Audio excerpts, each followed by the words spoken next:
যোৱা 18 জুন তাৰিখে চিৰাং জিলাৰ বিজনী মহকুমাৰ অন্তৰ্গত 1 নং চিকাছুৰাৰ প্ৰশিক্ষিত জলমিত্ৰ শ্যামল মণ্ডলৰ প্ৰশংসামূলক ভিডিঅ' অসমৰ মুখ্যমন্ত্ৰী ডক্টৰ হিমন্ত বিশ্ব শৰ্মাই নিজস্ব ফেচবুক পেজত শ্বেয়াৰ কৰে।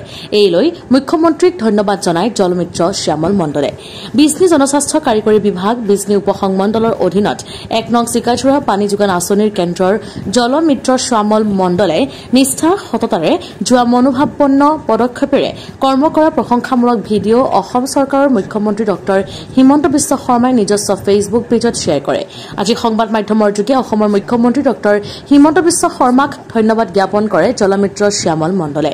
লগতে ধন্যবাদ জ্ঞাপন কৰে জনস্বাস্থ্য কাৰিকৰী বিভাগ বিজনী উপসংমণ্ডলৰ মহকুমাধিপতিক।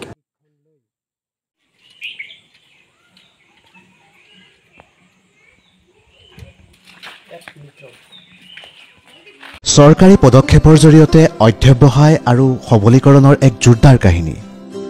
শ্যামল মণ্ডল জল জীৱন মিছন অসমৰ অধীনত প্ৰশিক্ষণপ্ৰাপ্ত এগৰাকী জলমিত্ৰ।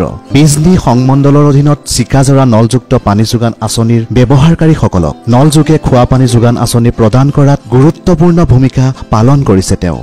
ভূটান সীমান্তৰ ওচৰত অতিকৈ পানীৰ অভাৱত ভোগা অঞ্চলত ৰূপায়িত হৈছে এই আঁচনি। শ্যামলে তেওঁ লাভ কৰা প্ৰশিক্ষণৰ জৰিয়তে সকলো প্ৰকাৰৰ পাইপলাইন কাৰ্যকলাপ মেৰামতি আৰু সম্পাদন কৰি আহিছে। জলমিত্ৰ শ্যামলৰ ভূমিকাই সীমান্ত অঞ্চলৰ লোকৰ বাবে নিৰৱচ্ছিন্ন পানী যোগান সুনিশ্চিত কৰিছে।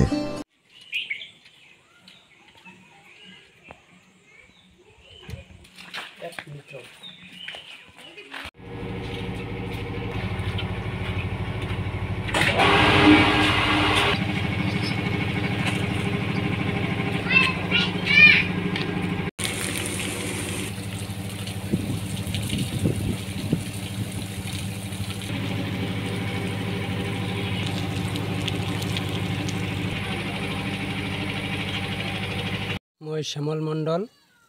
মই 10 দিনীয়া প্ৰশিক্ষণ লৈ আৰু আমাৰ বিজনী জলস্বাস্থ্য কাৰিকৰী বিভাগৰ সন্মানীয় SDO ছাৰৰ সহায়ত আজি মই স্বচ্ছা আৰু নিকাৰে আজি 3 বছৰ ধৰি আমি ৰাইজৰ হৈ কাম কৰি আহি আছোঁ। ইয়াৰ প্ৰতি আমাৰ হিমন্ত বিশ্ব শৰ্মা ছাৰে দৃষ্টিগোচৰ কৰিছে।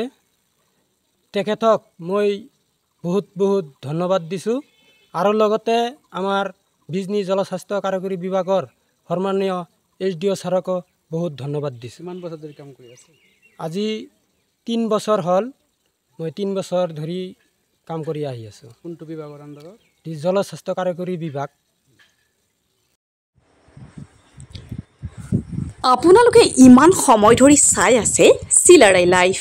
আমাৰ চিলাৰায় লাইভ চাই থকাৰ বাবে আপোনালোকক ধন্যবাদ। আজিৰ দিনটোৰ বাবে আপোনালোক সকলোৰে শুভ হওক।